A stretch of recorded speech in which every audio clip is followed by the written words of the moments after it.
My name is Mark Mitchell, Director for TriTech, and I think the short version on TriTech is that, picture this, you're an early stage business startup.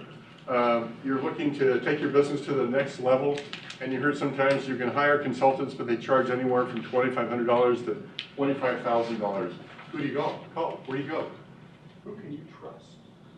Hello, my name is Mark Mitchell, Director for TriTech. We're an unusual organization in that we are funded from a grant from the U.S. Small Business Administration. And so all of our services are free. There is one caveat to our service, and that is that when we're able to help you become successful, if you do become successful, I want to stand next to you, get my picture taken, and write a success story, because that's just how we're driven. We have wonderful sponsors, like Hockey Software. Our situation is that we get federal money to operate and provide services at no charge, but we only get to access those federal funds unless we actually get sponsors from the business community. So that's how we operate. We're extremely successful in the sense that for every $1,000 in sponsorship, we can create over $113,000 in economic impact. So how can we do that? It's friends that Sergio has by the name of Bill Waldo. He's one of our consultants. He's he's the chairman of the screening committee for Tech Coast Angels. We have only 6 part-time consultants, 5 of which are angel investors. They have to sign a conflict of interest agreement to say they will not invest in your company. So you may be sitting across from me that can write a check to you, but they can't. So it keeps the relationship clean. Our funding source, the SBA, says we don't want the wolf guarding the hen house. So that's why they can't invest in you, but they know how to move a deal forward. They know how to move the deal forward very, very fast. Former CEOs, serial entrepreneurs, they have great Rolodexes. They love our folks from TriNet. They've got great resources. They know what it takes to launch a business and move it forward. And like I said, the services are no charge. I would welcome for anybody to give me a call. I've left my cards up front. And I'm going to turn it back over to Sergio. Thank you very much. Thank you for having us.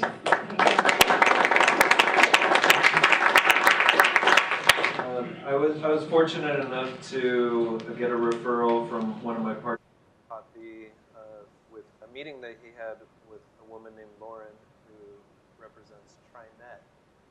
Coincidentally, so it has nothing to do with TriTech. And TriNet volunteered to sponsor the food that we're having tonight. So I want to let Lauren have a few words to describe TriNet and what she does at TriNet.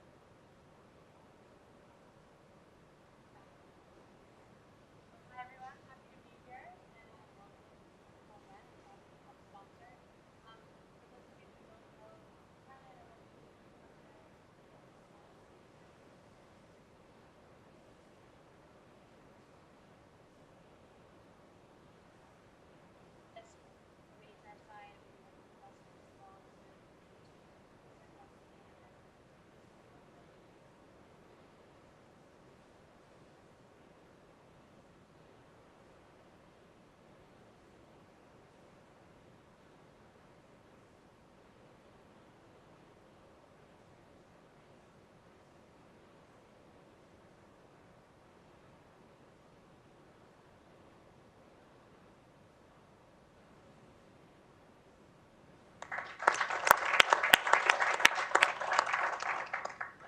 So we were fortunate to have TriNet come on board to secure the food that you had tonight, which is from Via Roma. Via Roma is a Argentine and Italian restaurant off La Paz in Laguna Hills or Laguna Niguel? Laguna Hills. It is the best steak and potatoes that you will have in Orange County. So if you haven't had the entraña at Via Roma and you like steak and potatoes, you should go. It's owned by Leo Razo and his wife Teresa. And so I wanted to give the floor to Leo to have him tell you about it.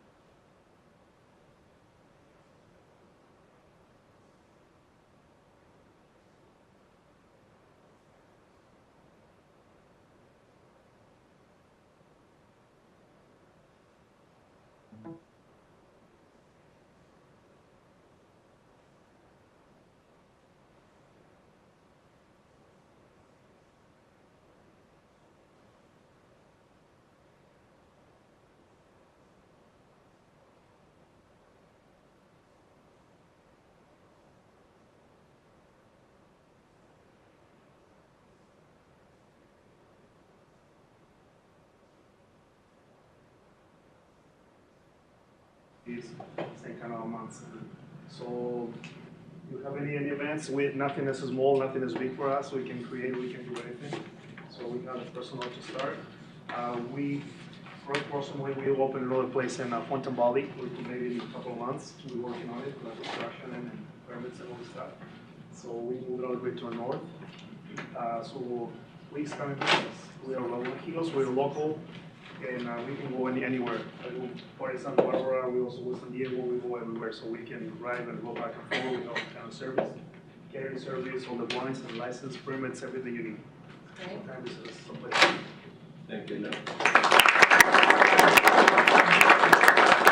It is the largest wine store, independent wine store.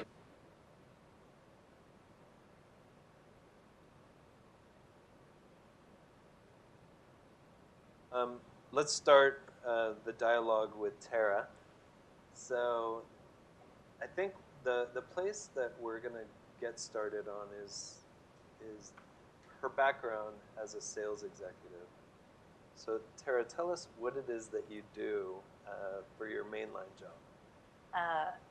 So I have been in sales in the beverage industry for about 10 years now, specifically in spirits, wine and spirits.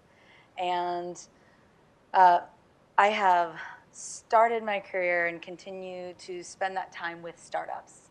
So there are a lot of big heavy hitters and global companies in that space, and have been lucky to be a part of, family owned, just hitting the ground running, no one knowing the name of your brand, no one wanting to carry your brand, to, getting those brands to a point of up to acquisition, and beyond. So I love sales. I think that's first and foremost. I love what I do. I'm a people person, so I quickly learned that, my skill set is in the field. It's engaging.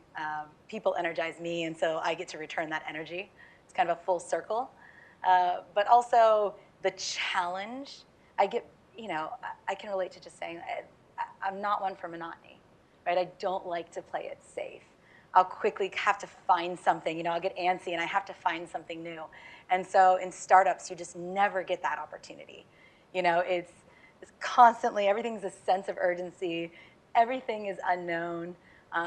You go from your highest high to your lowest low. And I love that in sales and that challenge, because you actually get to eat what you kill. And you feel good about that at the end of the day. And even with all of the struggles that you have, like, that just fuels you to go out and do it again, even when you totally, had a zero of a day or a month prior to that, getting that one hit, getting those few hits, and then starting to roll them into each other. So I found that I really enjoyed sales and startups in particular, and I really didn't want to get out of that space once it happened, which was all by accident. I didn't, know that until I started doing it. So that's initially how, what I do in terms of sales. But I don't know how much deeper you want me to go, and I can kind of dive into wherever, but So we'll be here all day if Yeah. I get on the line. Let's go into the dichotomy of your life, because something happened in 2011 that distracted you from your life as a sales executive. Yes.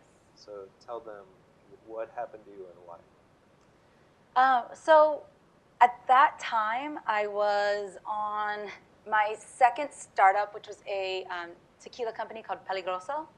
And actually our headquarters were out of San Clemente. And I got to come in, we were ground floor. Like, the product had been developed, the initial 3 offerings of the product line had been developed. But I got to come in and work with the 3 founders. Everything from, I came in to head the sales team. Well, we didn't have a team yet. So I came in to run sales, to build our team, and also at that point, open up our distribution channel across the country. So we're starting a business that no one knows about. We're getting our distribution lines and our distributors to buy in and to learn about this product, which is a whole other story, because they see 1 million products a day, and you're trying to convince them why they should sell your tequila and let their sales team get engaged with your product. But we're traveling around, and just about that time, I mean, I was on an airplane all the time. I think I was traveling then 2 or 3 weeks out of the month at one point. And really, app technology was just starting to like take some ground and grab attention and really change the way that we were doing things, create conveniences. Outside of working, which was pretty much all I was doing at the time, I've always been a health and wellness enthusiast. I love to work out. I've dabbled in some, whether it's a sprint triathlon or half marathons. Just for me, that kept me sane. It allowed me to continue working, and was just a great outlet for me and something I loved. So out of nowhere, I see, technology just create convenience. One of the first, as we all know, and probably hate to hear about now, is Uber. But again, traveling, that was a big thing for me, because I remember when it came to LA, and I remember just every city I was going to, I was like, do you guys have Uber? Do you guys have Uber? I'm like in Phoenix. I'm like, you don't have Uber yet? What's going on? I just noticed how quickly you can become dependent on something that's just really good. And so I'm, in a hotel room, and I'm thinking, what? We're seeing mobile technology and technology really bring convenience to people's lives. And pretty much in that same thought, I was thinking about health and wellness, and I'm going, okay, we have this $10 billion industry that is in the tech stone ages. When you really think about health and wellness and how people engage in it, how people become exposed to it, we're really looking at just brick and mortar facilities. And they're not really always figuring it out, right? You see one open, other than your big chains, you're constantly seeing these open and close, and more importantly, the professionals in that space constantly trying to figure out, how do I get out from this brick and mortar system that they don't necessarily benefit from, and try to do their own thing, which often ends in failure. And then from my perspective as a consumer is, how do I access, and how can I get more access and exposure to people that offer services that I want? And there wasn't anything for that. So that's really where my brain started kind of going, wow, we're seeing just all of these services transformed and becoming convenient. And really, as simple as it was something that I wanted convenient access to that didn't exist. And so it sparked an idea that grew into GoTime. And what is GoTime? GoTime, spelled GOTYM, stands for Train, Yoga, and Massage. And GoTime it's a marketplace. It's a health and wellness marketplace. So on one end, it connects users with personal trainers, yoga instructors, and massage therapists for one-on-one sessions to come to your home, or a public space that's convenient to your home.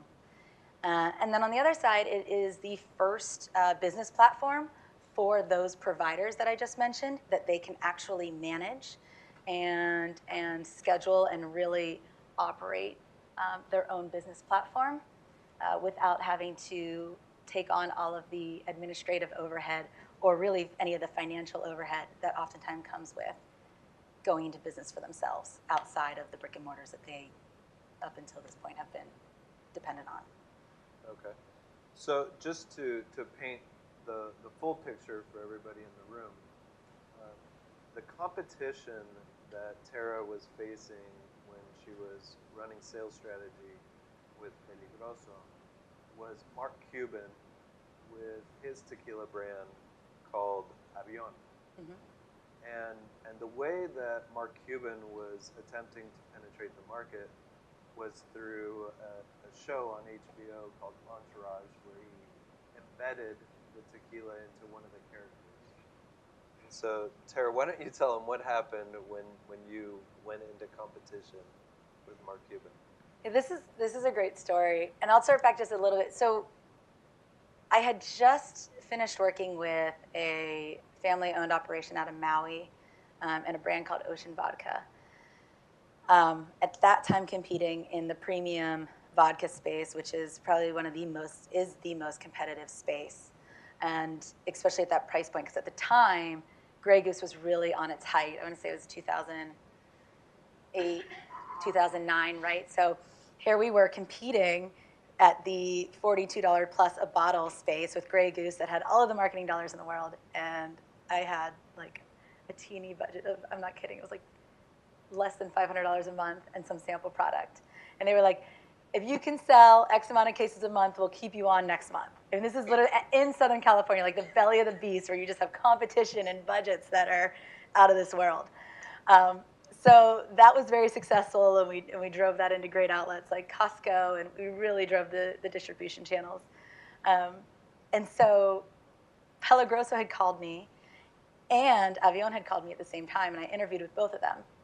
And Avion was very what you would expect it to be. Like, we met at a very high-end hotel in LA, and it was a very attractive offer.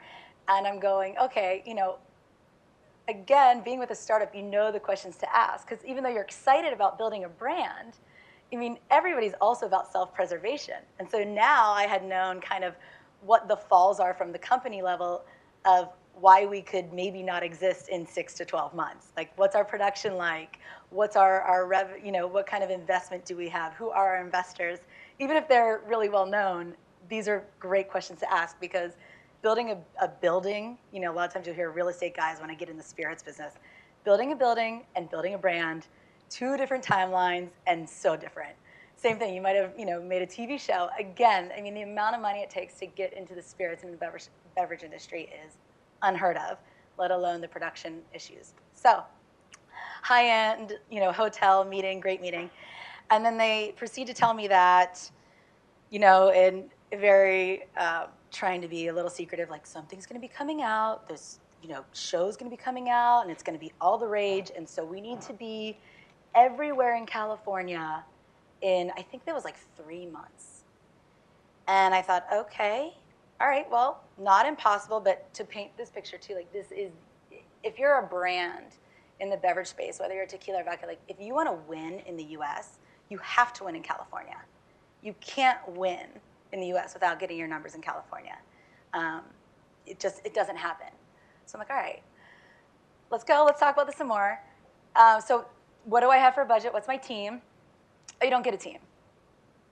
Okay, we'll just skirt past that, right? Let's go. And their whole thing was, we are going to put this on television. We've got Mark Cuban behind it, and everybody's going to love it. That was the strategy. And I thought, I'm going to get fired in less than a year, because this is impossible. Like, even if I know how to manage our distributor network, and even if I know where it needs to go, this timeline and the lack of resources and tools that they want to provide, like, I just saw it. I'm like, this is a nightmare waiting to happen, and I don't want to have my name on it. So I think a couple days later, I go down to Pelagroso, and I'm down at, they had set up shop in San Clemente, and it was backed by, and some of the founders were from the action sports industry right out of here in Orange County, Electric Visual, Nixon, some great, great brands. And some of those CEOs, some of those partners have seen some successful exits and whatnot. So we go down, sitting around a table outside, got some fish tacos, tequila right on the table. That was the other thing with the Avion. They didn't bring it. So I thought, like, one of the things about me is, like, I'm a very passionate person. Like, I need to know if I like what I'm going to sell. They didn't bring it. So I go down to Pelagroso, they've got it. I mean, I think we said hi, and then we started tasting tequila, essentially. And it just quickly became this amazing dialogue, and they knew what they didn't know. And they knew that, yeah, you know, Bruce may have had a successful exit and sale of Electric to Bosch and Lom, and there may have been things down the road, but they knew that they didn't know this business, and they wanted to talk about what it should look like. And it quickly became a dialogue about, okay, how should we do this? And we knew that our marketing budget was going to be spent in sales. So we wanted to do very tactical, below the line, and ultimately all of our marketing was sales, period. Like, that's it. And I thought, oh my gosh, we have a chance. This is great. This is really great. So yeah, we went out and we launched about the same time, so I want to say within a month of each other. And again, same thing. We're in the premium space, so we're selling against Patron.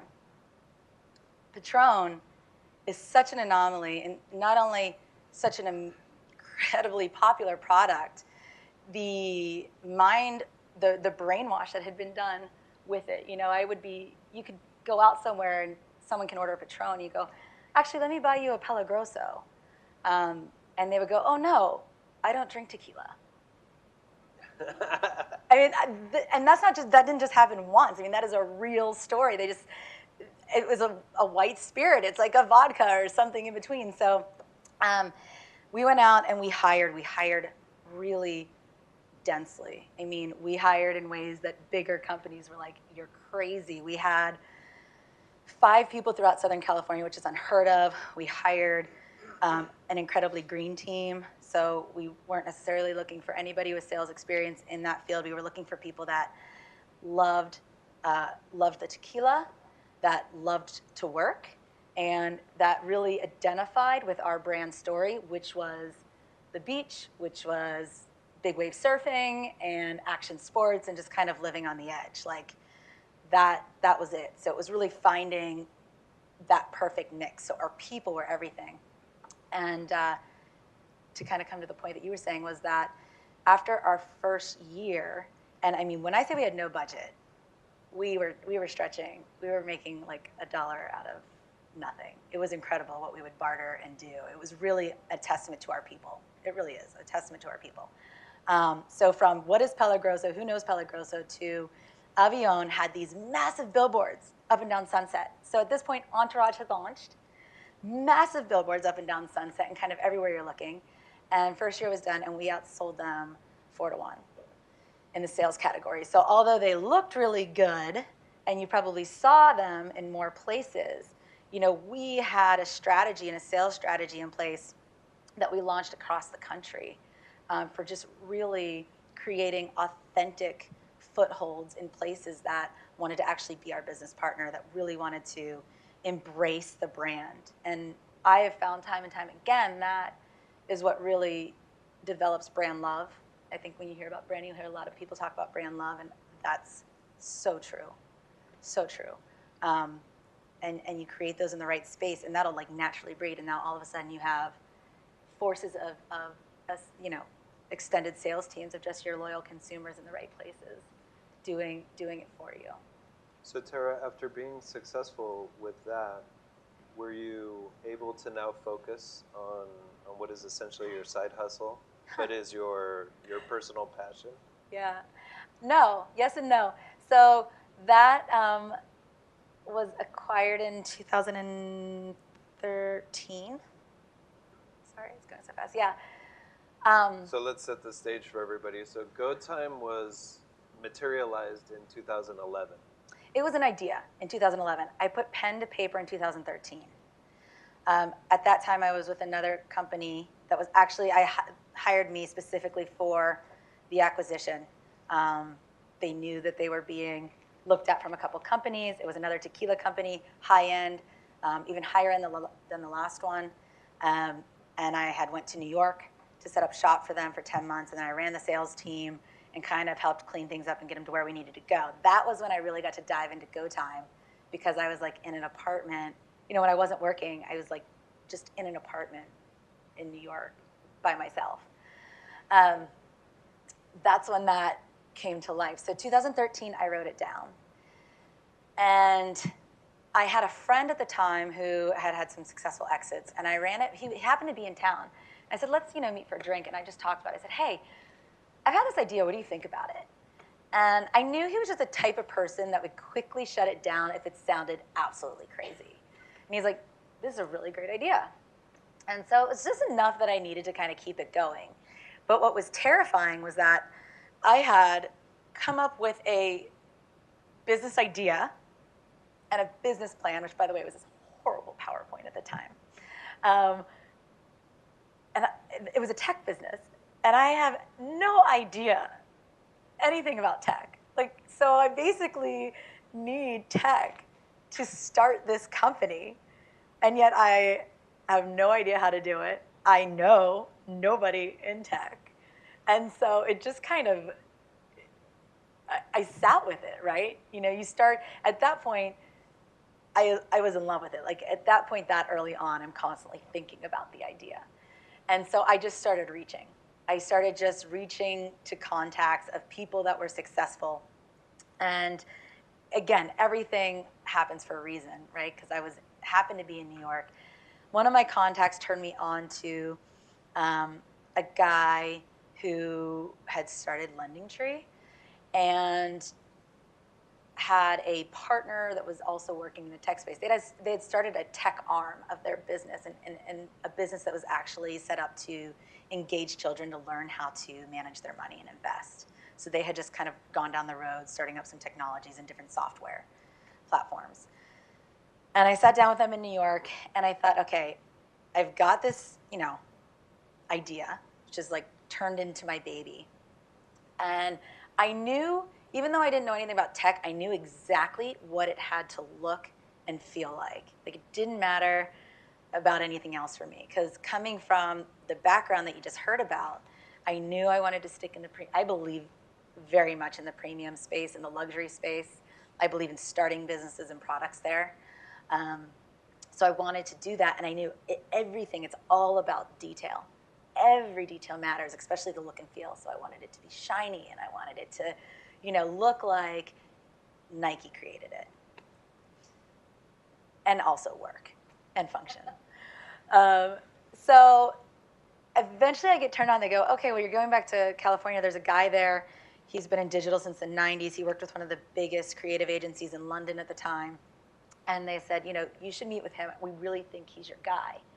And at the time, again, so I'm saying GoTime's a marketplace, right? So essentially, it's using a geolocator to pair you with people in which we've vetted, right, at a very high level, to provide you to over-deliver on a service that you're looking for, train, yoga, or massage. A very intimate service. Very intimate service, right? So I mean, that's like a whole other thing. But sure enough, his name's Damien Webster, and we sat down in Venice, in LA, and instantly hit it off. And I saw something. He had worked for Nike. He'd done creative in the tech space for Nike and for other out of London, and other major companies. And I started looking at his work, and I just knew.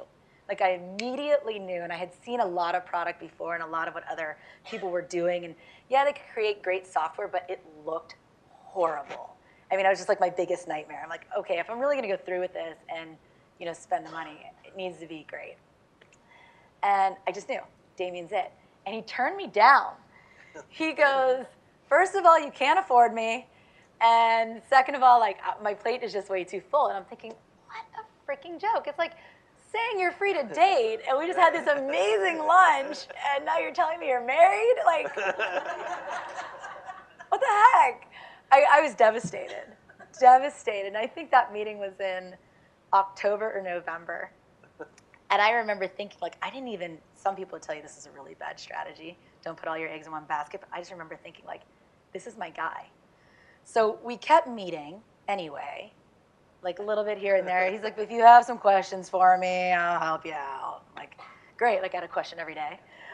And slowly just kind of, broke it down. And what I learned is he was also interviewing me too, because he knew, like, he didn't need the work. And at this point, if he's going to go down that hole, because he knew that, yeah, I had this idea, but we had to go through taking this out of my brain.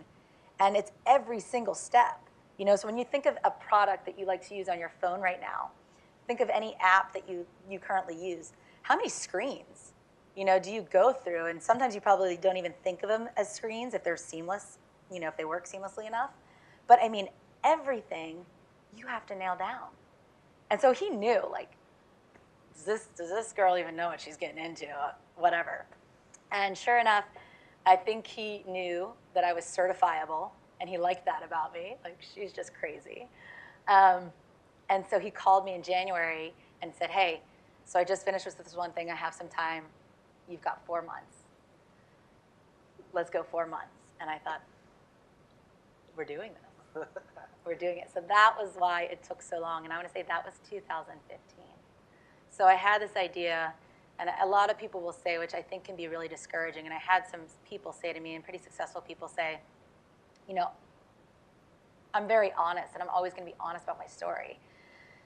And it was 2015, and they were like, so how long have you been working on this? And I'm like, well, I had the idea since 2013, and it like immediately turned them off because they assumed that they assumed that I wasn't, ready to pull the trigger, or I moved too slow, or I didn't have like an initiative for the business. And I'm thinking, no, I just seriously didn't know what to do. Like, I needed to wait until I found the right person. And because I'm spending the money that, I've worked hard for in my career up to this point, like, I want it to be right. Well, let's talk about the money for a second, Tara, because I spent it all. What money?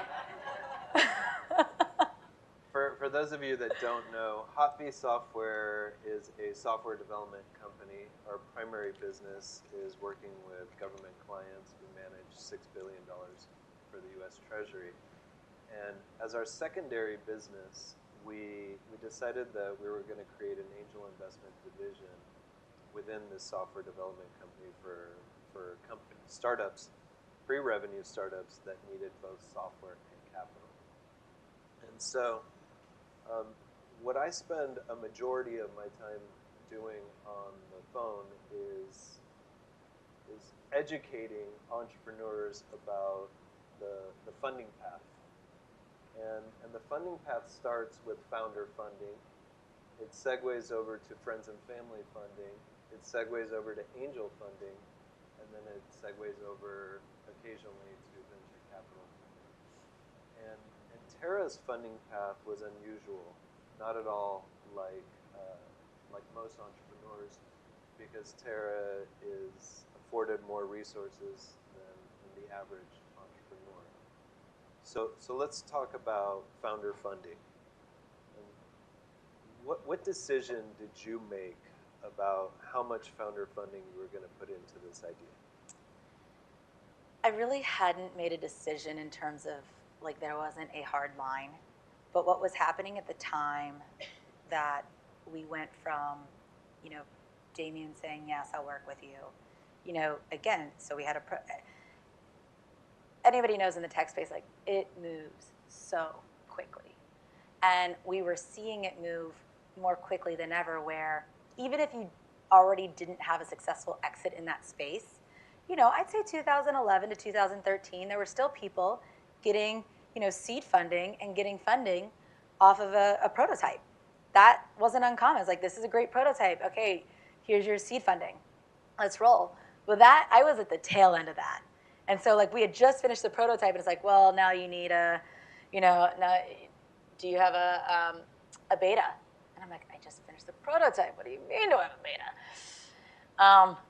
And so I realized it was more of just survival and realizing that, okay, I'm right on the heel every time of what's acceptable, of where people are willing to enter into the funding space.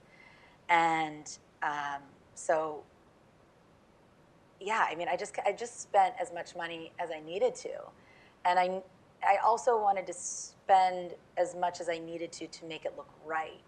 And so it was, a mix of the must-haves, leaving out a lot of nice-to-haves, and then just once we had that live product, which took every ounce of energy and that I've ever had, and bringing that to life, like it was, you just get in, you can quickly go down a rabbit hole. That was something someone told me that was really great advice, is like, it's so easy to get in the rabbit hole and listening to everyone too and thinking like you need this, you need that. So you have to really decide what your product's about. And again, this isn't any different than anything we've done in the past in the beverage space.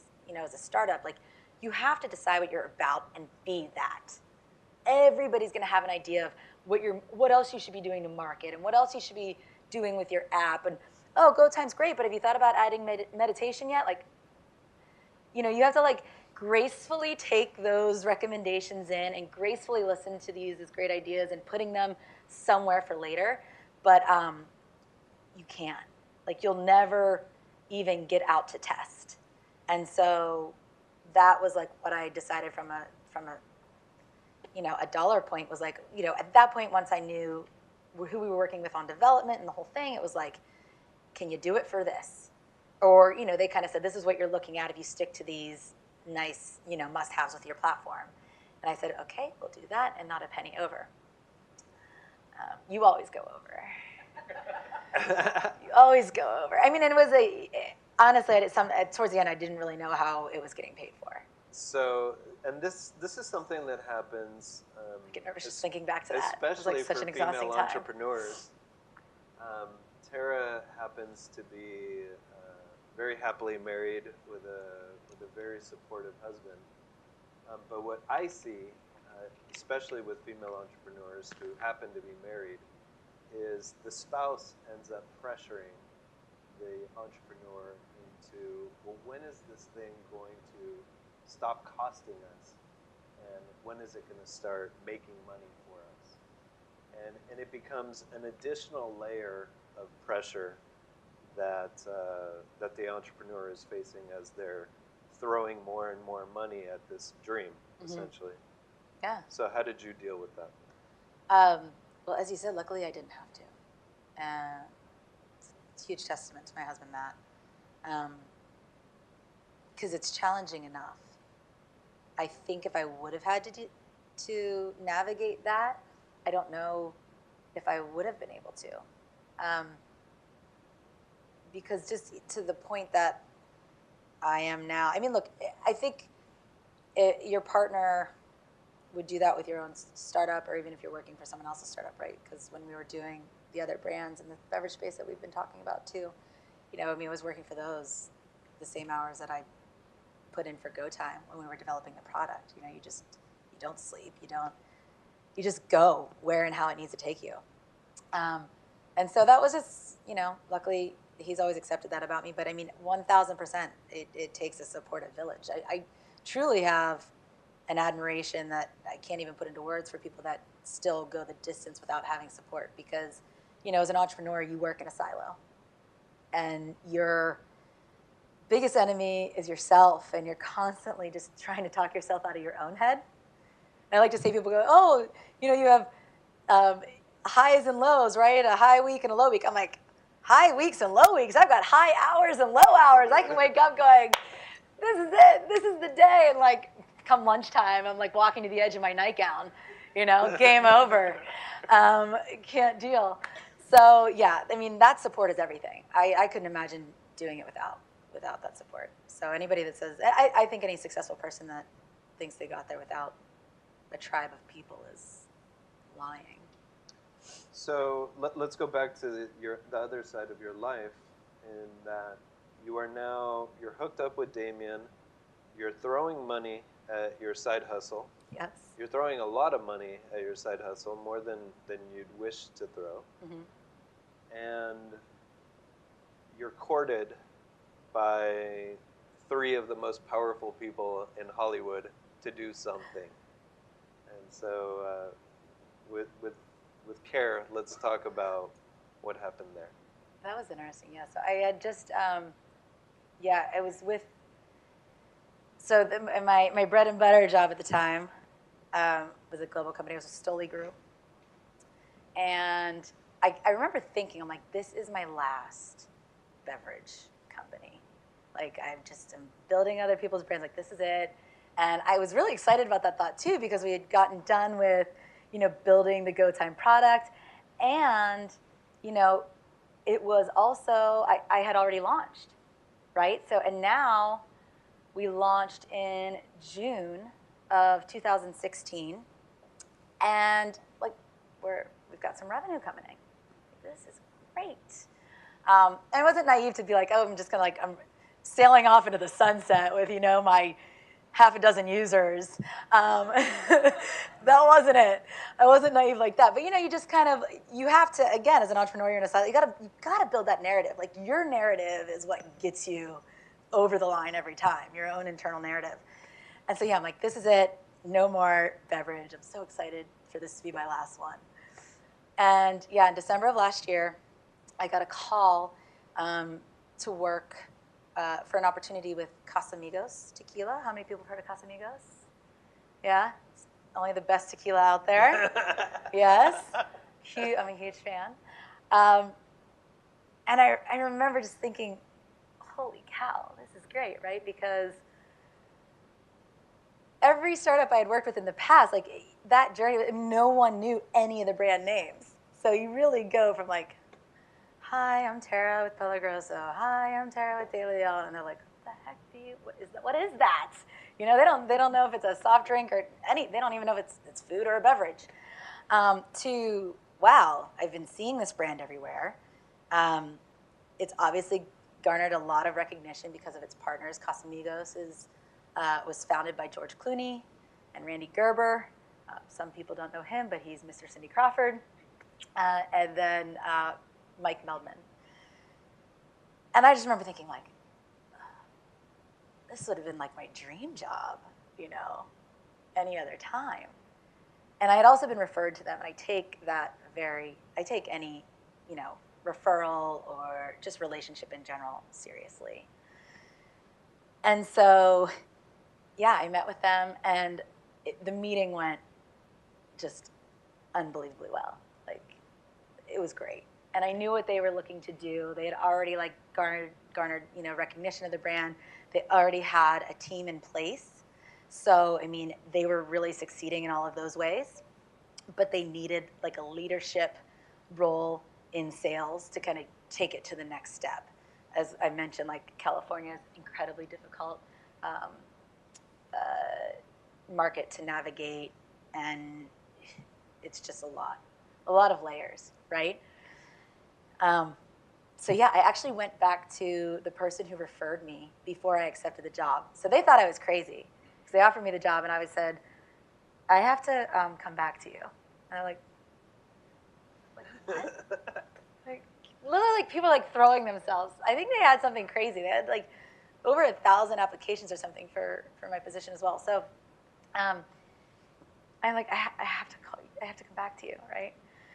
And I went to the person who referred me, and I said, look, I have to be honest with you. Like, I ran into their office at 7:30 the next morning. And I said, this is amazing. I get this job offer, but I have to be honest with you. Like, I might be, like, there's a chance that I will take this and leave. Like, I don't know. I might leave in 3 months. I might leave in 6 months. Like, if the right, you know, if go time takes off to a certain point, or at this point because we have enough revenue and the right investor comes to place and say, hey, I'm going to write you this check for, you know, these 7 figures. Like, yeah, I'm quitting my job. Like, because this is my heart. Like, this is my baby. I've built other people's brands. I want to build my baby. And he said, and it was so great. And he goes, I just respect you so much. He goes, I'm so thankful for having this conversation. He goes, that's really awesome. He goes, thank you. Because I know, like, my name's on the line for referring you. He goes, but you'd be crazy not to take the job. So we never had this conversation. Take the job. Yeah, so then the next day I took the job. And yeah, and then that started in January 2 years ago when they launched their own importing company. So Casamigos kind of had an interesting journey from being agencyed out to then starting its own importing company and building out its sales team across the U.S. on its own. So now let's go back to the side hustle, to Go Time. Yeah. And I'm exhausted just talking about it. I need a nap, power nap, NASA nap. And something ends up happening with Go Time. So Tara is I need a drink. in a position where she's got monthly recurring revenue, which is very, very difficult to achieve. She has a platform, she has providers, she has users, she has all of these fantastic things. An employee. And then what happens? Yes. So, and just painting that picture a little better, like getting those, I mean, you're looking at like a dual sales with Go Time, right? Because we're selling it to the providers. Like, we don't have a business if we don't have the trainers and the yoga and the massage, right? But yet we were also very picky. This is a high-end platform for a premium user. So we're vetting, and we only want like a certain percentage of the providers in that space. And we had really strict guidelines for those who could apply. They had to have at least 5 years, like minimum experience with private clients. And then they had to do demos. And it was a pretty, you know, so we had to go out and get them, and then even if we thought they were good, we had to vet them and make sure that they had their licenses lined up. I mean, this is a huge project. And then getting the consumers, which we were doing word of mouth. And as Sergio just said, so mind you, all of this, there was no funding. So I'd self-funded, and we had a very small friends and family round. And I had a great employee that we got from another startup that failed, like down the hallway in one of the same office buildings that my dev shop was in. And I was like, yeah, great, take her. And yeah, so we're 6 months, 7 months in, and things were just clicking. It was really good. We had people that, of our user base, over 60% were reoccurring. I found that what we thought our average price point would be for each service, we were exceeding that, more into the premium space than I had assumed. And on average, our user was booking at least once a week, every month for multiple months. So all of these are really, this is what we wanted. Partners were materializing. This was gold. Yeah, and my whole strategy for sales and marketing was, again, very tactical. Like, I'm a big believer in that. Like, don't waste your money above the line. Above the line is for brands that people already know that they just need to remember, because it doesn't tell a story. Like, great, a Budweiser, billboard. You know their story. Like, it's just reminding you when you have that another choice, right? So it's like, above the line doesn't tell your story. So it was like, let's get tactical and let's talk about, feet on the street, like word of mouth, especially in the luxury space, when you're familiar with it, is all about word of mouth. And then third-party partnerships. So finding other brands where we were launching that, also engage with our niche customer, like our consumer that we wanted to work with, or that we wanted using GoTime. And those were kicking off too. So we're doing events, and we're getting people to trial it, and it's great. It's awesome. I mean, like, it really couldn't keep up, but it was like getting to that point. And so a lot of apps at that time were built, a lot of apps were built on Parse. I don't know, has anybody heard of Parse? So Parse was actually owned by Facebook. It was a free software platform, and it was great. Like thousands and tens of thousands of apps were built on Parse. So an email went out and said, hey, we had a year's notice, but it was like, Parse is going to be shutting down January 1st, 2017, so you have to have a migration plan at that point. And so we knew at least, I was like, I can't think of this right now. I think I got that email, like I said, it was early in the year, and I thought, we just launched, like, I can't deal. I don't even know what that means, let alone I can't deal. So, I put a note in my calendar, and I talked to some people, and they're like, you need to definitely start migrating in September. That's when you want to kind of do this process. So I didn't think about it. We just kept driving along, and then quickly realized this is coming up, and realized I had no idea what we were migrating to, which, in comes a hot bee. Well, so mind you, I had met Tara a year prior at a Lava event called Meet the VC, which happens every October. And I had a French pen that never seems to work at the right moment. And so I couldn't take notes, and so I actually sat next to Tara. I said, hey, do you have a pen I can borrow so I can take notes? And so that's how I met her. And I told her, hey, It worked. if you ever need a software partner, or if you ever need some angel investment, call me, and we'll see if we can do something. And so a year had gone by, and she still hadn't called me. Yeah, we had talked a little bit, and I think at some point I'd come down. Actually, I'd come down to meet with the Hot Bee team here in Irvine, and it was great because the way it happened in hindsight was really wonderful, because I really, tech was a very vulnerable space for me. Even though now I have a working product, I need to be working with people that I trust, because I'm not a technologist. And so I need people that, to work with people that understand my needs of like how it needs to be broken down to me. That certain things need to be explained, and more importantly, I need to trust that partner or those partners that they're going to get it done. And so I really liked the idea of Hot Bee before even meeting them because I liked that they were onshore. Because luckily I didn't have a nightmare scenario with my initial dev team that was offshore. But it's just challenging, especially if you're not a technologist. Like you're on totally different hours, language barriers and everything, which is, it's not the end of the world. But again, like it's already, in English, it's already a language barrier for me. So I was just like, I don't know what's going on. So there was a lot of things I liked. And then I go down and I meet with the team, Hot Bee, and instantly loved them as people. So I'm sitting there going, okay, they can be this great tech resource, but at the time, I didn't need a tech resource. And it was kind of going back to, restraint, which I think is one of the greatest things you can have when you start a business is restraint, which is like, yeah, I can certainly do a couple more things with the app, but like I spent the money. It is what it is. We need to get traction. We need to get users and not do anything else. But it allowed us to have 10 to 12 months of getting to know each other. And when that time came for this migration, I absolutely was comfortable in calling Hot Bee, knowing the quality of their product. But more importantly, I really trusted them and I trusted their, them and their interests of myself or Go Time, right? Like I knew that my success was important to them. Go Time success was important to them. And so that prompted that phone call, which wasn't like, hey guys, I was like, I gotta migrate, what's going on guys? You wanna do this party? Let's go. So take them to the tragedy of the story. Yeah, so we migrated and everything, we met, it's gonna be easy peasy. It was kind of like, basically it was supposed to be pretty status quo.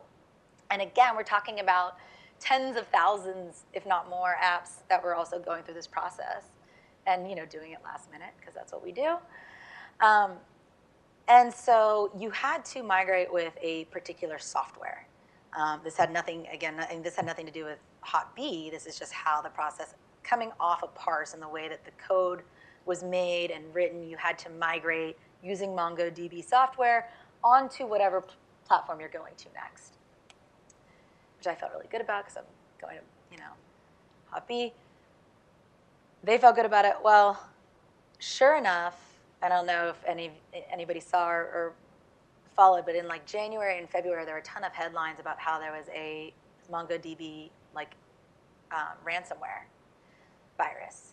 And so no one really knows the story. I'd bet to say maybe it was some disgruntled employee that knew that that ship was sailing.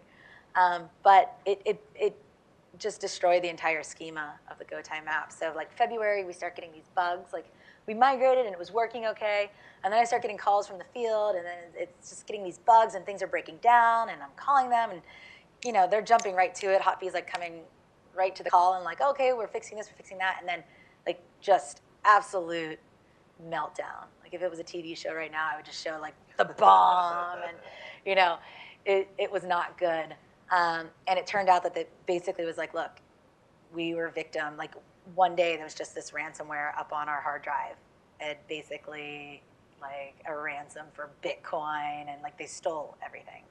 So now finally bringing this to life, spending all of that money in building the product. And like I didn't have a product. Which is just like emotional even reliving. Which means you didn't have providers really anymore. You didn't have users anymore. You didn't have monthly recurring revenue anymore. No, so that whole story that like was very new to start, what you need and what you're getting to was just gone. And you have to remember too, in trying to keep the conversation going, there's always false starts. So like imagine from getting to like where I was telling you we were actually launching and had people using it, like there's false starts before that. But luckily I was selling my providers hard, but it'd be like, okay, we're ready, we're up and running. You have people testing and then it didn't work. And then you have people, and then, so that all happened before we got into revenue. So it's like, oh my gosh, like I can't buy any more false starts. I can't, how many times can I tell my users or my providers that like it's not working? And we just had this really nice run. And so that was devastating.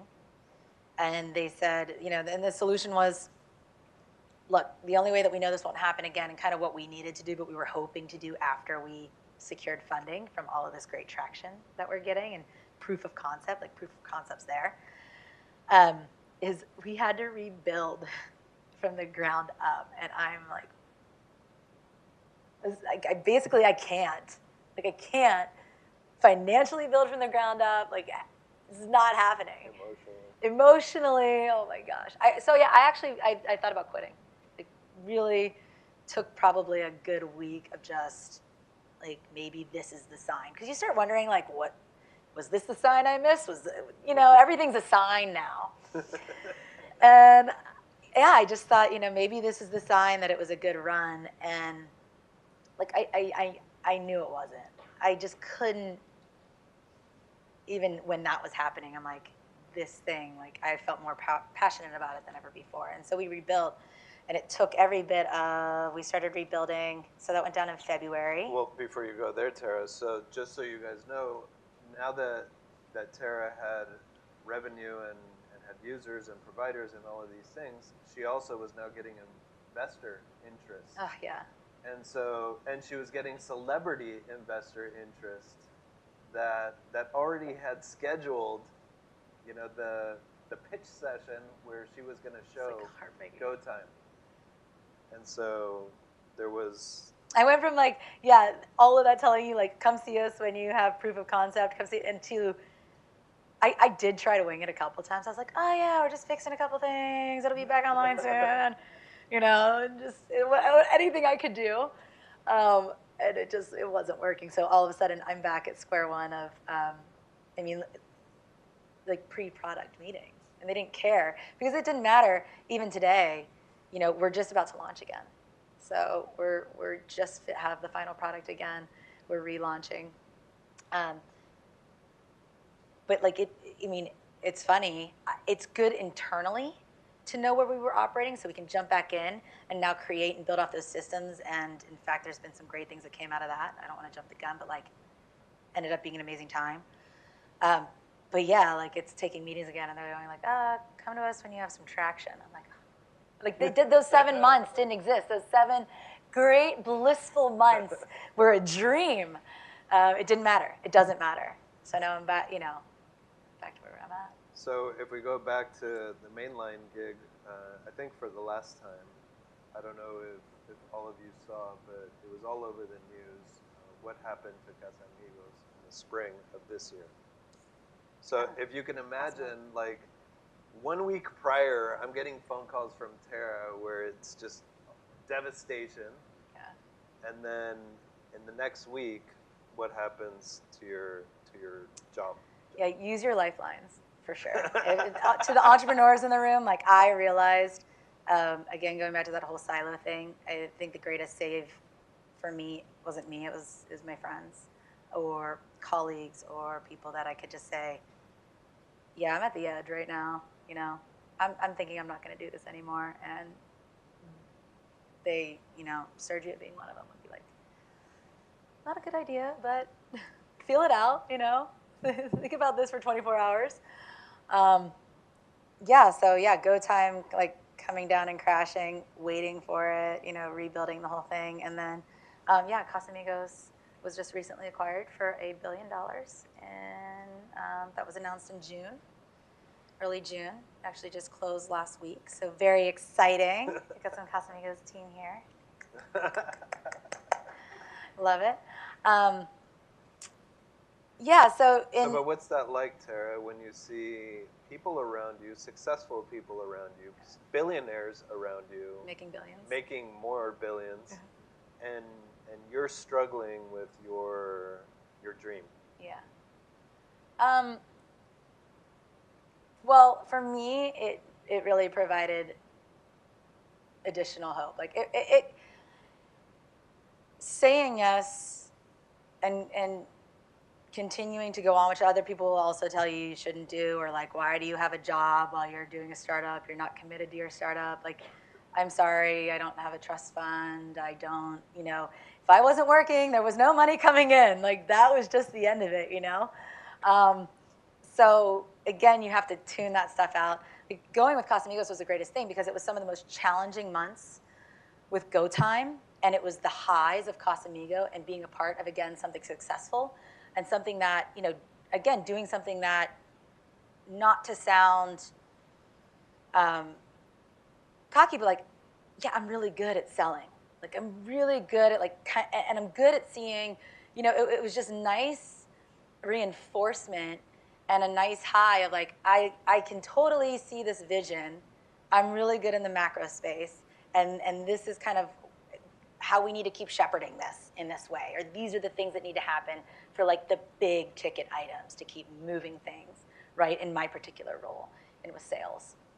And so that gave me just a lot of energy in moments that, again, I may not have gotten through if I didn't have something kind of continuing to like keep that inspiration going and, put me around people, like you said, successful people doing things that you go, you just have to take the chance.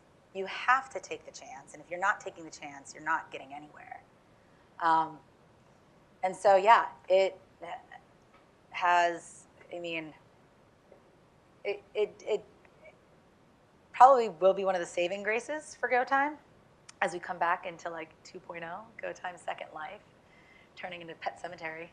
It's the last one. It's the last one. Yeah, so it ended up being a really good thing. And I think too, my other brands, a lot of times, like, a lot of people maybe have or haven't heard of them. No different than in the tech or business space. You'd be like, oh, so-and-so bought what company? Like, I've never even heard of that. That's amazing, right? They all have a value, but this is nice too because now it's like such a publicly known company, which, personally and selfishly, that's a good thing as we continue to build Go Time and talk about what that looks like. But yeah. Well, and just to be clear, like it was so high profile that if Tara wanted to focus on Go Time in the future, there's probably going to be continued job offers for the next entrepreneurs that want to have successful exits in that field, right? Oh yeah, no, and it's hard, yeah, because yes, and it's nice and it's great to get those offers and be part. It's really fun, especially when you can build something. So there's a little bit of like. I'm not anymore though. I think like a couple years ago or a couple companies ago, I would have been scared to leave. But now I'm just like I love doing what I do, and I still love, building that brand. And there's continued goals with Casamigos and its life beyond the sale, which is always very exciting. But yeah, like the unknowns of what it takes to do something, from the ground floor is, you can do it. So Tara, the Halo report came out last year and said that women were receiving $16 for every $100 that was distributed in angel capital. What have you felt as you've been seeking investment as a woman? That's a really interesting topic. I don't have a hard stance on that, and I say that because again, a little picture of my background. I work in already. I don't think there's a bigger boys club than the spirits industry. There's just not. So, I'm one of, I don't even know if a handful of VPs, female VPs. Certainly for my age, like, oftentimes I'm asking people to deliver things that are double my age. Like, it's just, it's a very interesting dynamic, right? So that's like navigating male, female business is nothing new. Specifically in tech, I don't have a hard answer for that, because what I will say is this. The argument could be made, and being fair, that I've had a challenge raising funds because I don't have a technical background. And I don't have a technical co-founder. There are a lot of people that have said you should go find one, and there's all these companies, and I'm like, that's not hiring. Like, you gotta love this. You gotta love me. You gotta love Go Time. We gotta love it. It's why you're gonna get in it. And so, in fairness, like, I could be facing those challenges because I, although have great success as a sales executive, which has been probably the most intriguing thing with the people that we do prior to the meltdown of the original Go Time platform, was what people liked, because there's a lot of great tech out there, but there's not a lot of good sales happening with that tech. Like, a lot of people have built some great tech, but they don't know how to get it into their users' hands. They don't know how to build that plan the right way. You'll see people all the time. You know, I would see it out of Santa Monica all the time. It's like they just launched a company and they're doing, you know, billboards and radio. And I'm like, oh, your investors want to shoot themselves, but they don't know any better either. Like, it's a nightmare. So there's a positive in that. So yeah, I don't know if it's because I'm a female, because I'm not a technologist. And I would have to think that if I had, you know, maybe a slightly different background, it wouldn't be as challenging. Because then I also have to be fair and say, like, I know that I've also gotten into a lot of doors and a lot of rooms with some unbelievable CEOs and companies because I am a female. So I think it goes both ways. And I'm just not a, you know, I think like anything could happen to me and I wouldn't have like a victim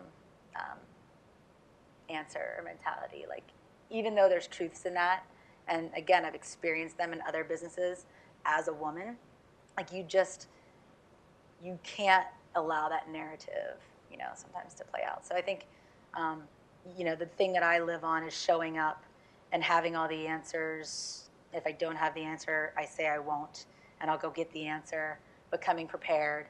And, you know, at the end of the day, that gets me my time in the room, and that gets me respect, and that's what I would encourage anybody else is like, you can't go in thinking about stuff like that. You just have to go in knowing your product, you know, knowing your target audience, knowing, you know, every detail you can, inside and out. I mean, I could probably do the go time deck and pro forma in my sleep at this point, but yeah. So that's Tara's true startup story, and To I be wanted to open continued. it up to questions, if anybody had any. Yeah, before I lose my train of thought. To your point, I actually got a very alpha personality.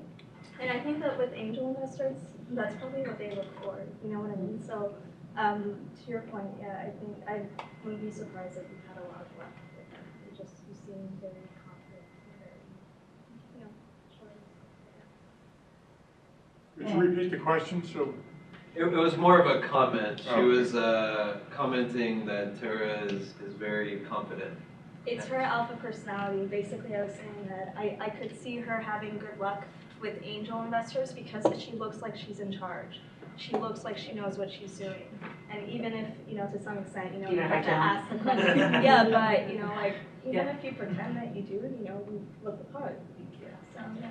I had some good prep for that too, just by the way. Like, I would recommend that to anybody who's getting ready. I had some people that in my life, like, they in some ways prepared me really well. They're like, you're gonna go in this room with this person, and like, you could cry. Like, this person is gonna drill you. You better know. Like, don't waste this person's time. Don't waste the person's time who referred you to this person. I mean, so I'm going like, oh my gosh, and basically like a boot camp of questions about what someone could ask me, what's currently being asked in your space. And so I will say that I didn't walk out of any meeting that I, at least to this point, like, had felt bad about. Because again, like, you can be prepared as much as like the experience you have, and you don't want to act like a know-it-all. So there's also a lot of respect that you can get from going, oh yeah, no, I know this about my business. Oh, what about this? Well, let's go. You know what? I don't know. Let me circle back. And that really like goes far. It just gets a lot of respect from people that, you know, creates a lot of authentic honesty. Yeah. John, you have a question? Yeah, I have a quick question. As you know, we talked briefly about women getting involved in very significant women's health businesses, and I don't feel a lot of women have your passion or have your drive to be willing to go out on that ledge. And I personally believe that a lot of that restricts women from getting into the position of hierarchy within companies. And it could be maybe they don't have the self-confidence, or there's many other things that hold them back. You mentioned about having the support of your husband, which is really great. But women as a whole, I don't think have that type of support from family and friends and other. It's like, you know, you can't do that. And I'm finding that more prevalent the more I get into, you know, working with women to take over women's health. Yeah, I think there's a really great dialogue happening though, among and within women that is somewhat new and needs to continue to be fostered. not even argue, but maybe say that sometimes it's not the pressure of other people in our lives. It isn't necessarily even family. You can have a really supportive family. I think, at least for me, even though, as you're saying, like, I can be alpha, I have passion, I know where I'm going, there's a real inner dialogue that sometimes happens, because I think women, we do, whether someone is putting that on us or not, like the whole dialogue of doing it all. Like, okay, well, because you do just want to be good at everything.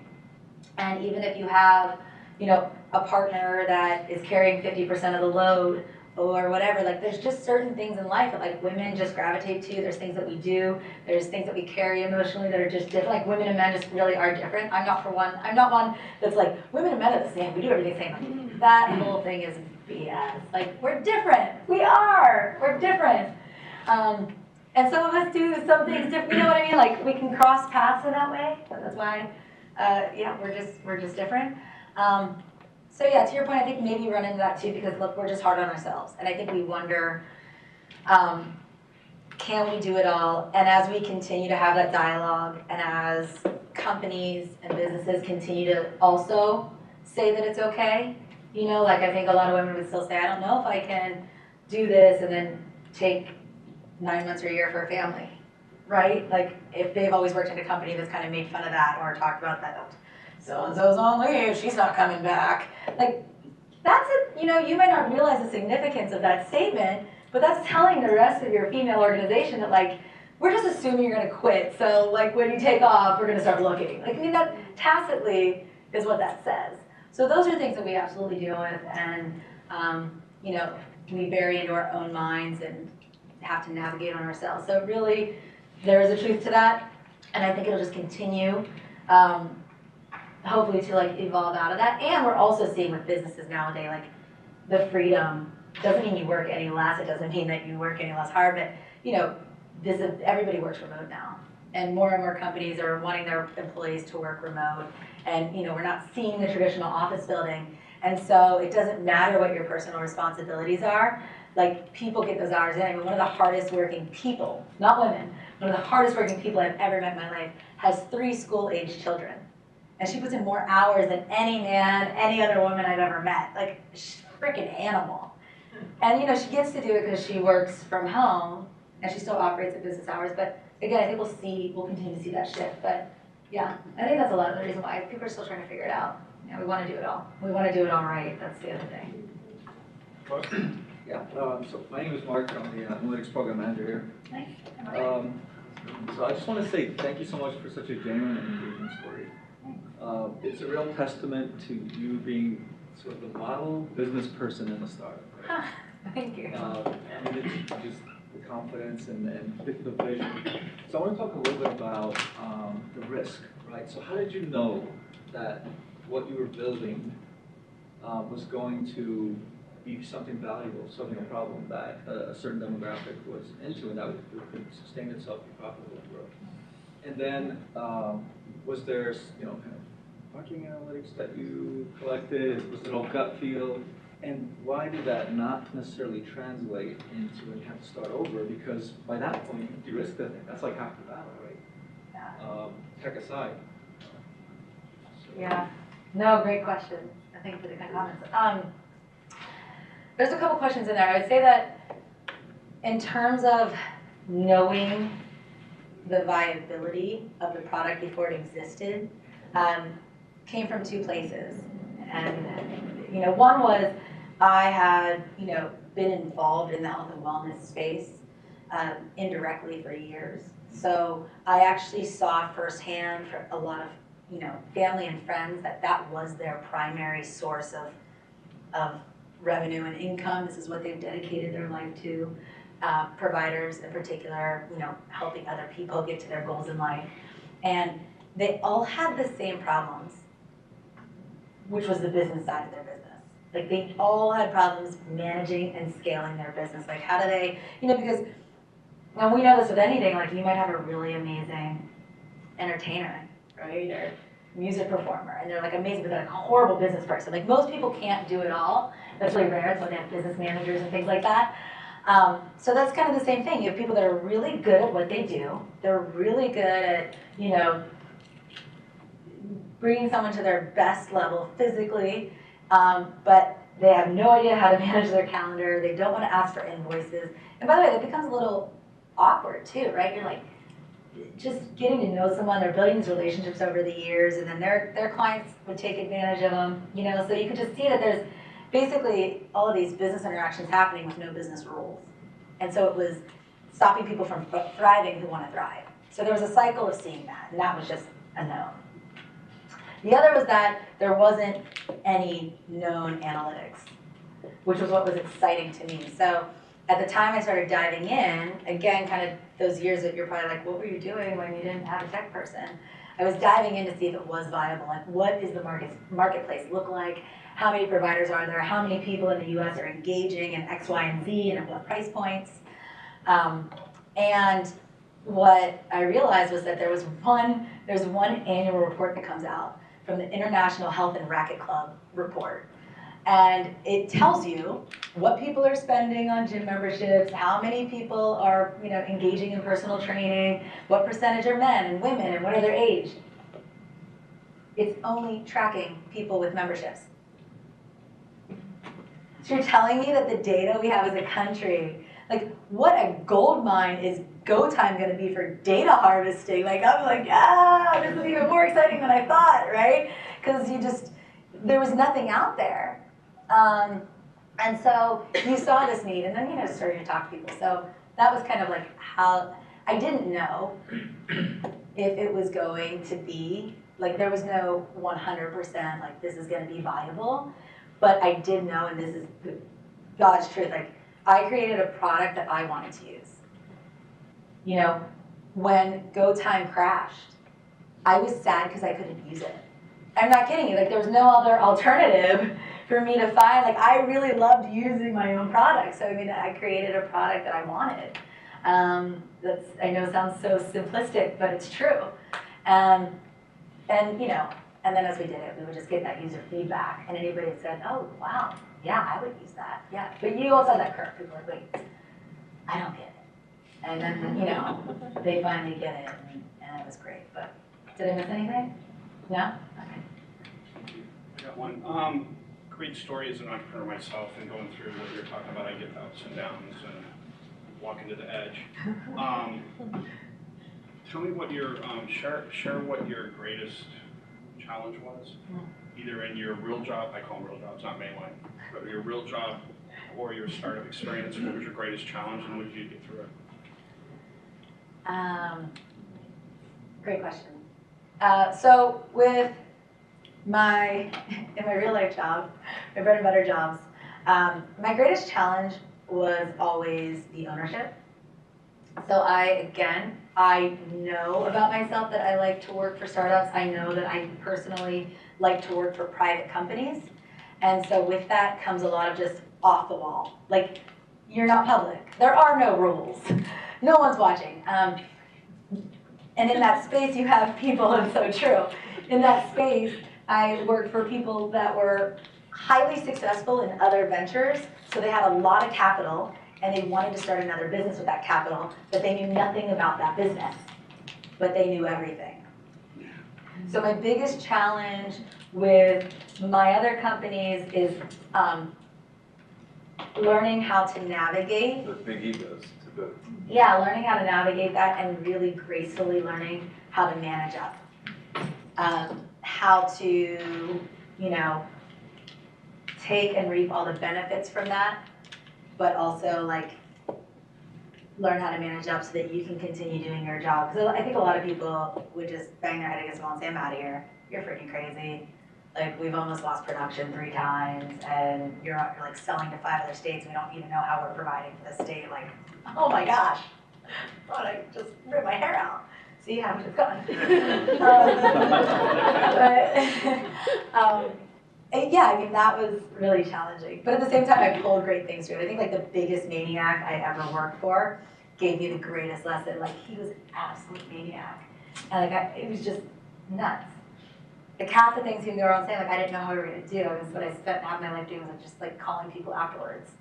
Like, not with Casamigos, it was another company before them. And one of the things I realized that played, though, into my experience of starting my own business that he did right, good, bad, or indifferent, was he was just about massive action. It was just massive action all the time. It wasn't like, well, Mr. Joe, like his name wasn't Joe, like Mr. Joe, how are we gonna, hire this person for marketing and get this person out there doing sales? We're like, I don't have this in my budget. How are we gonna, just do it. And we would. And like somehow it always worked out. I mean, half of us thought we just didn't know how it happened. But so I took that lesson and like employed that all the time. It's just massive action is like what you have to be about. And then with the startup is, the biggest challenge is just restraint. I think just always employing a very like level-headed place of like restraint, because you're your own worst enemy, right? And then again, like people are gonna come to you all the time with good intention of advice and do this and don't do that, and you just thought you got onto a path that you needed to be on, and now you're like spiraling out of control again internally. So, the biggest challenge was like finding for me where I needed to go physically and mentally that I could exercise that restraint to then have freedom to making decisions that I felt were right. So I would say that restraint, and then also grace for yourself, because when I make wrong decisions, or maybe pass something up, like you have to know it's not the last bridge or the last thing. So that's finding that space. Probably a little difficult question for me to get out, but if you were on the board of Uber, Yeah.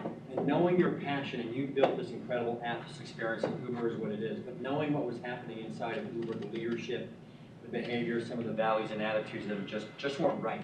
Yeah. What would you have done if you were sitting in Aria Huffington's seat? What would you be telling the board to do? Cut about the cancer. No, seriously, I mean, I don't, I follow, yeah, I mean, that's such a big question, and definitely one I'm not even qualified to answer. But, following that story, you can tell it's just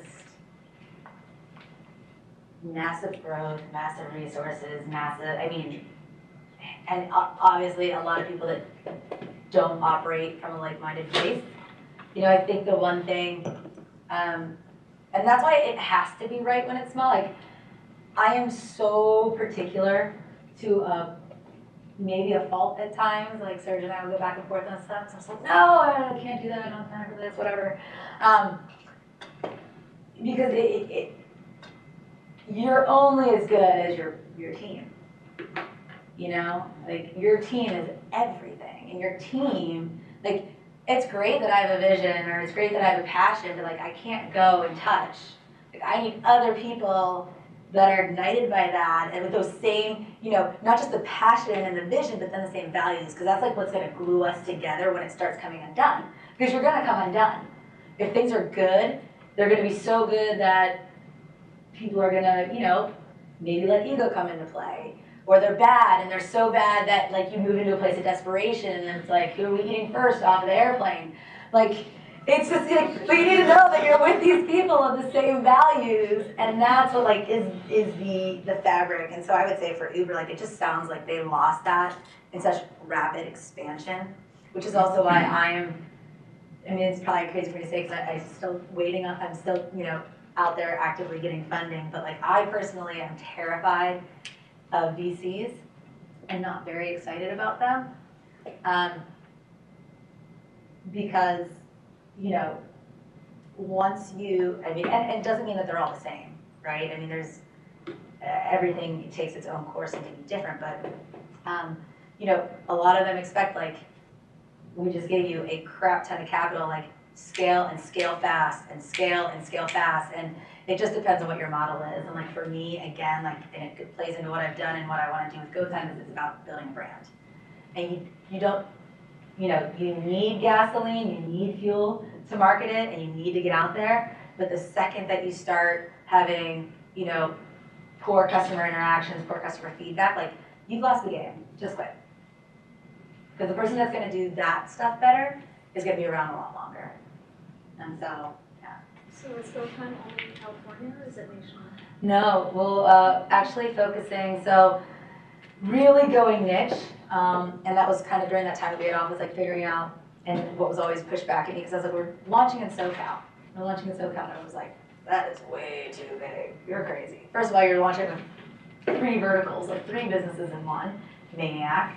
But yeah, like SoCal is so huge, so it was like, we need to do it right in LA. And again, that's something we did with our other brands too, was, you know, even in a beverage brand, so you have to scale and know your audience. And it's true, if we can't do it right in LA, like we have no business scaling to Orange County and San Diego, you know, so it'll be LA. So how did you market to them? Was it mostly word of mouth? Were you going door to door, or was it like? Yeah, so initially all word of mouth, and we'll continue to do that, coupled with third-party partnerships. So again, identifying other brands that are already engaging with our target user, both user and provider.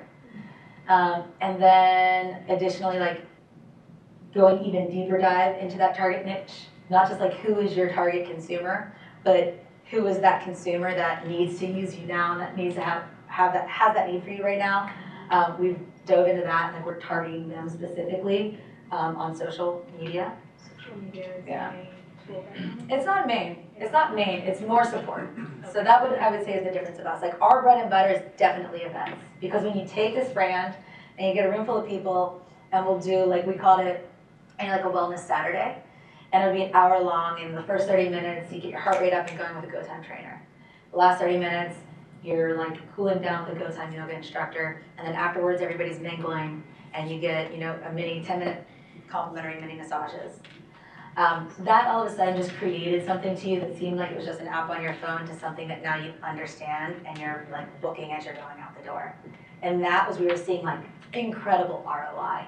I mean, if we had 50 people at a live event like that, we were seeing at least 30 downloads. Awesome. Yeah. So Tara, Andy Firebit, CEO of Hot Bee, Hi, Andy. has a question for you.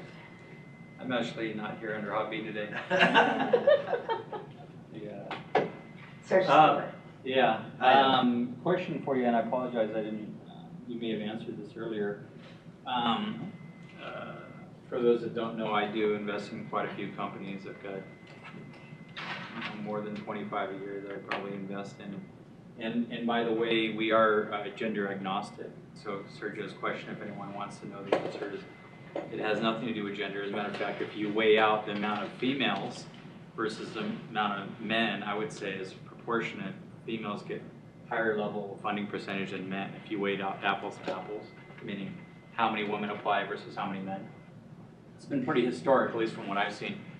Anyways, that's not my question. My question, and you may have answered this earlier, but I'm very curious.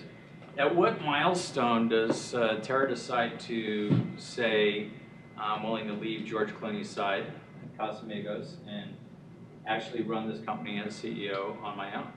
What is that milestone, and how do you come to that decision? Because these are crossroads that many CEOs or many business owners have to face, and it's always interesting to hear a perspective. Yeah, great question. Get it often.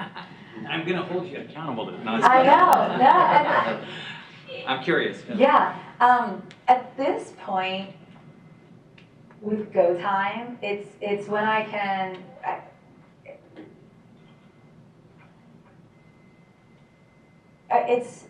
It's getting a certain target of funding. It's a very specific target of funding, because what I want to do and what I believe in with any startup business, my own or someone else's, is you can't be drawing, like I don't believe, like I would, you know, drawing a salary from that company, absolutely not. Like it needs to support the people that you need to build it and the activities to like get, you know, those users going. And again, you know, it's not a commitment to Go Time, but it would have to be, there's a specific funding target, because at that point I would have to draw something. So liquidity over, call it milestones as far as user base or anything like that? No, I mean, I think that's just a difficult question, because if we have X user base and we're having X revenues, that should be coming. That's right. So, you know what I mean? So like, So one or the other. yeah, I mean, because I'm not afraid to go full into go time. I believe that. I would love to be full into go time because again, like I'm so passionate about my work and I've been so fortunate to work for incredible people, but I've built other people's brands and I really want to build this brand. I believe in go time so wholeheartedly and truly not for me or for my success, that if it got to a point where it needed to be successful without me, but I knew that it would be successful, I would want that to happen. Because I believe in this model and I see it now, like when people use it, when they've been using it, they're like, this is great. I mean, everybody's like, this is great. I'm like, yeah, it's great. So, did I answer it? Yeah, Did no, I I think dance? it's a good problem to have if you have a problem making that decision. It's good. Yeah. Got a good job. Tom, would you like to say a couple words about what Global Accelerator is? And I have a couple of comments and a couple of questions too. And as an angel investor, and I also particularly prefer to invest in women business. The reason is that I didn't say that, but actually, women business has advantage. I don't know if you already take advantage and use the program for the supply diversity. Large corporations spend more money with minority or women business, also some other classification like veterans and so forth. But minority women was on the widespread and large corporations, government, and especially local government, state government, plus 99% large corporations prefer to spend more money with minority or women businesses. Mm-hmm. And so actually that's my strategy. I intend to look for minority or women businesses to invest in them, also connected with large corporations. And to give you an example, I co-invested with some other investors like K5, a lot of people know K5, also invested alongside with a huge angel network in a company called My Lab Box in Los Angeles. And advised to get women certified, because the two major owners are women. And then took advantage of the fact that they get women certified, they connect them to Walmart, got multiple POs already. And also connect them with the Walgreens, and then the active conversations. And those are the examples that I don't know if you already look into that. That's number one question. Number two is that the business model-wise, would love to invest in sustainable business, like if you can get the repeat revenues. Yeah. And that's why I like liquor business, I like wine business. I invest in wine business in China, and so people are going to keep buying. Yeah. And it's also happy business. After 2 drinks, people's visions are lying. But anyway, so was wondering what kind of sustainable business model in go time is that? Because are you looking to do like a virtual gym kind of idea? Because I mean, traditional gym, like you pay gym membership fee to go to one place, or maybe they have multiple locations. Is that concept like a virtual gym concept? And so that you can charge a membership fee, and give good discounts and benefits, celebrities benefits, and something. And if you do that, there's a possibility, more opportunities for you to sell into large corporations.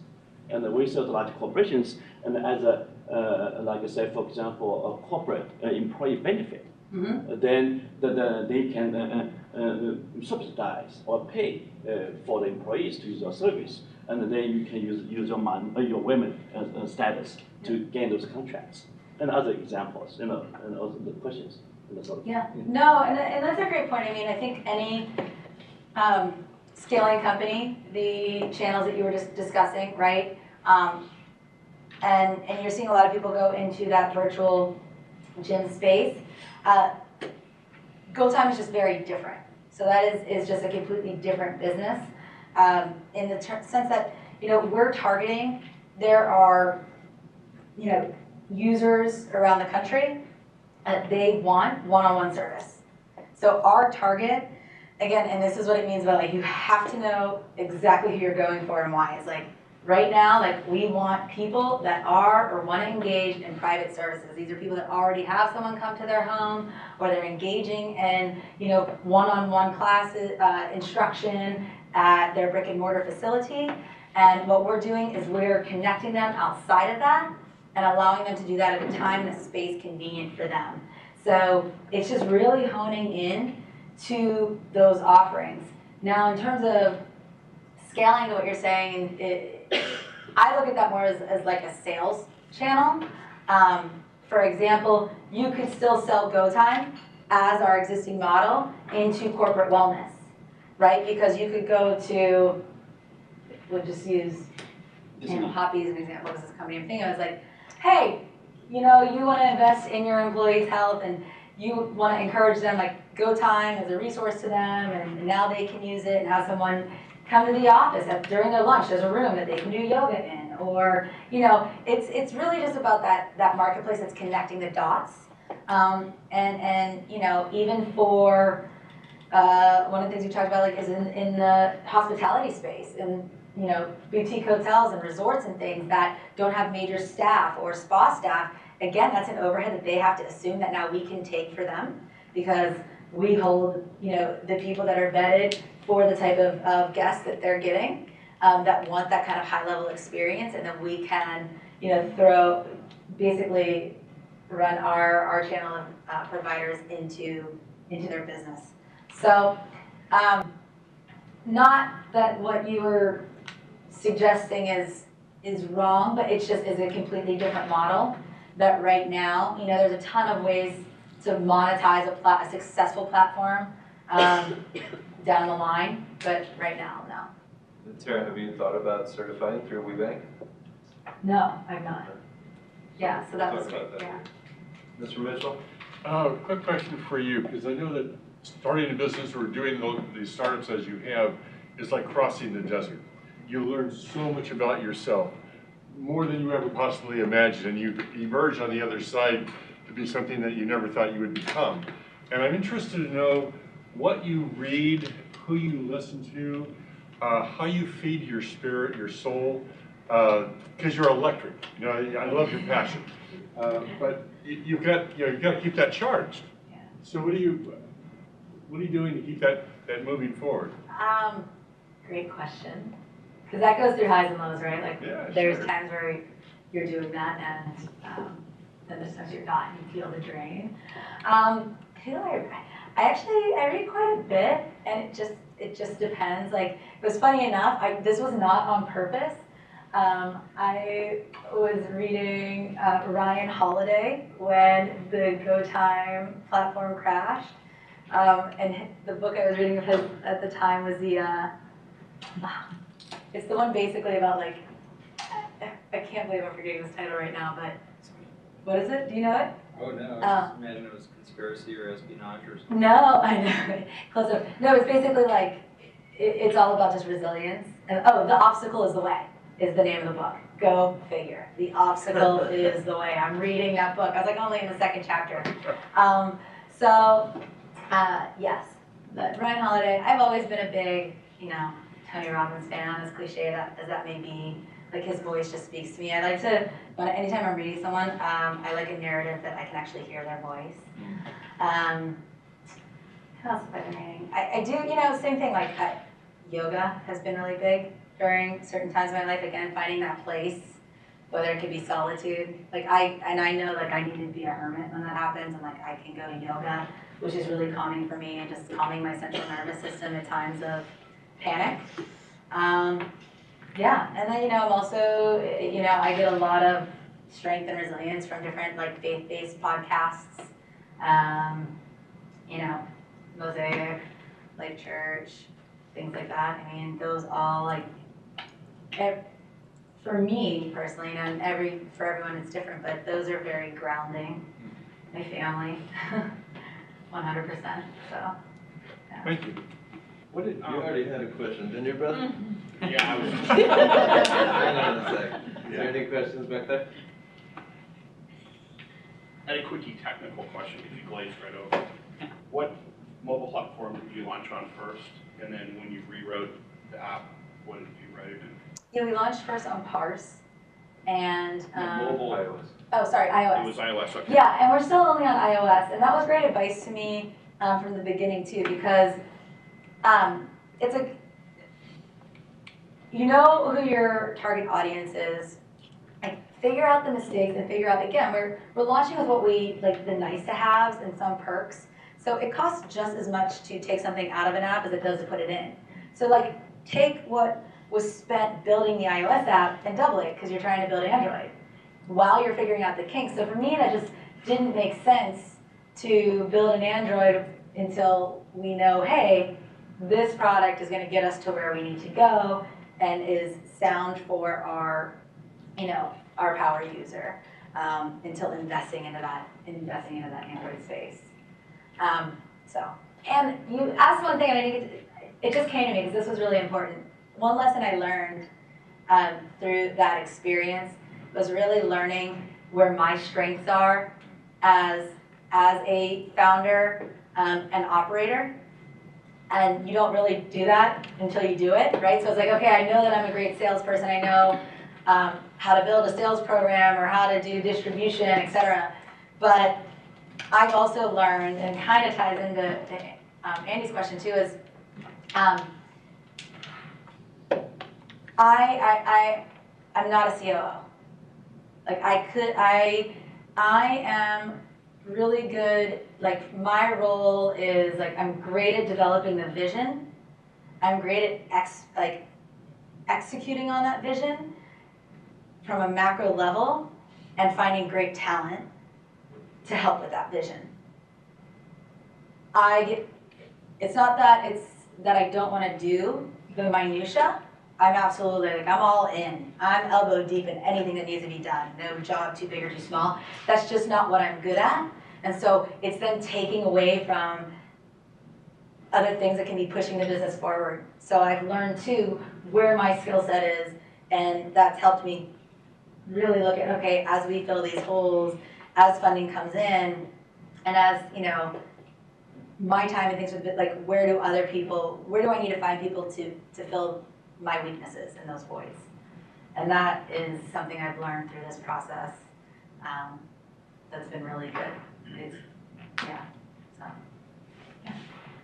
So I've actually got a startup too in technical. Yeah, Congratulations. Thank you, and it's actually very similar to what you're doing. I love it.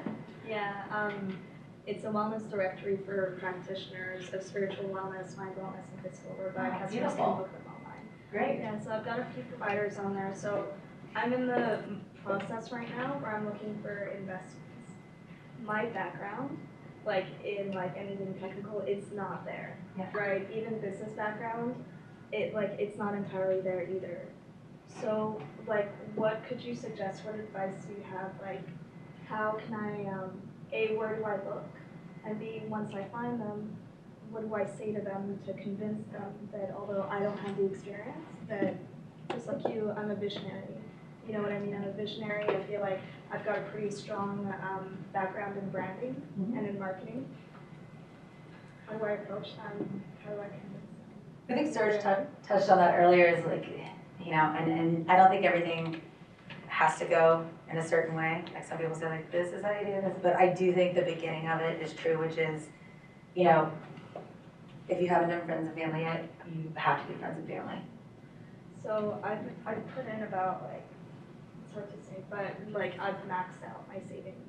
And my parents have helped me out, my sister has helped me out. Yeah. And it's in the beta stage right now, so it's Great. up and running. And I've got providers on there.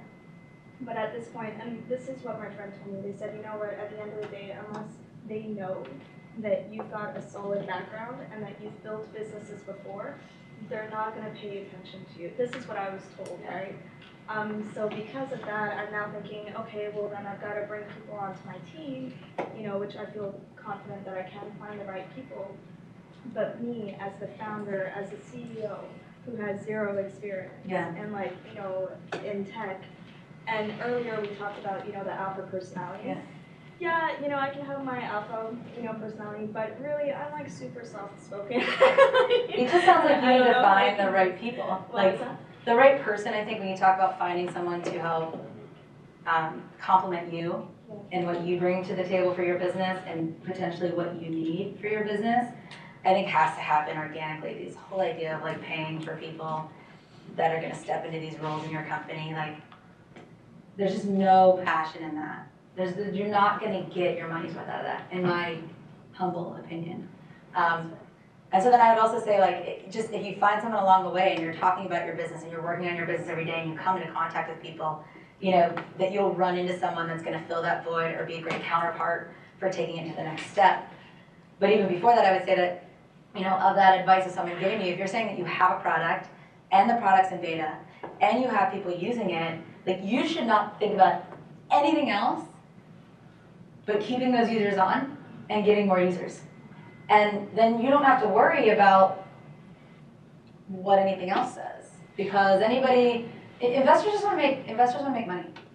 They want to know that the money they put in you is going to make more money. And if you have something that's making money and it's showing them it's making money, and you have retention, so whether it's 5 users or 12 users, like, you have to show that, you know, that hockey stick effect. It doesn't have to be huge and fast, but like, keep those on. Like, that's all you should be focused on. Everything else is just noise.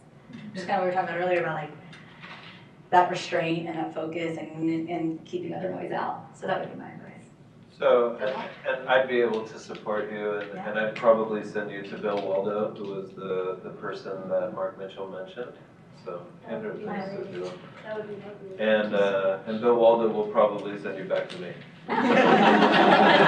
It's true. Circle of life. Tara, let's finish Thanks. up with when is GoTime going to relaunch? We are about 3 weeks out. Yeah, we're Q&A right now, testing. It looks amazing. It looks amazing. Actually, having a lot of fun testing it. Which rewrite it in? It's iOS. No, the software, Oh, The software is iOS native. not some platform. Native. native. It's Swift. Swift, okay, I was Swift. gonna ask if it might be Swift, yeah. So it's exciting, the tech on it. You know, we were able to, during that time, put in some improvements and, you know, some feedback that we had from when we were up and running, which is great. So, yeah, really excited. Just gonna hit the ground running. Sergio, if I could just make a real quick comment. I think you're being really low-key about the greatness of hot base software. And I think sometimes what I love about hot base software is that you help and lift up and believe in the client, sometimes even more than they do when they come into you, and how you've ridden and crossed the desert with your clients. Could you just, you know, give us a couple of minutes on that? Because I think everybody needs to hear that, because people get partners or they get investors, but it's that contribution that you make, and it's a synergy that's created, and nobody has heard that. Sure. Andy, would you like to take the floor on that? I came here, I'm on the board of directors of Applied Innovation. I came here under UCI tonight. Or Jimmy, would you like to take the floor on that? I don't have a problem. I mean, you know, HOTB's primary core business has been the government. For those that don't know, they've done over $6 billion in allocations with the U.S. Treasury. And, quite honestly, the core business is high compliance, high security, high profile type things. Funny because even one of my recruiters are in the room. We originally started investing in sweat equity in a number of different ways with organizations because it was a practice for me to keep my developers from being recruited other places. I could allow them to take part in the equity. I could allow them to have pride of authorship and be able to experience what an exit feels like.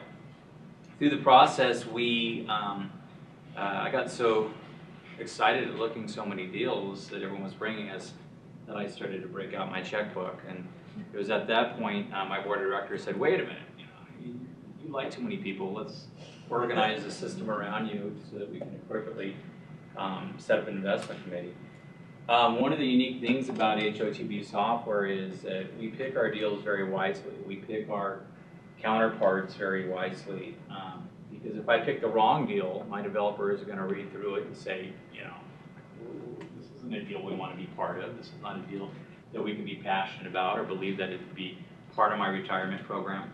And so we take a lot of pride at what we call aligning our interests. And so we don't make money unless the client's able to successfully exit. So what ends up happening?